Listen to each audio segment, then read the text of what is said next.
अनि प्रीतिका र तिमी चाहिँ एउटै स्कुलको भ्यानमा जान्छौ?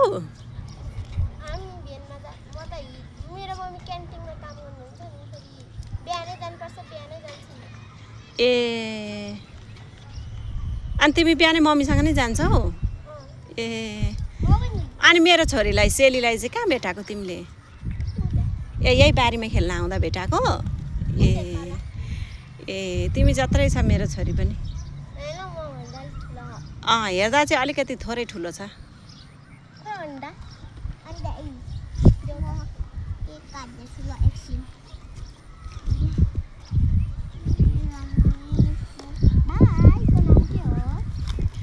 बेबी तिम्रो नाम के हो भन छोरा? नोवा गिरी भन्देऊ? ठुलो छोरीले भन्देऊ छोरा? हो नोवा ल, नोभा होइन हास।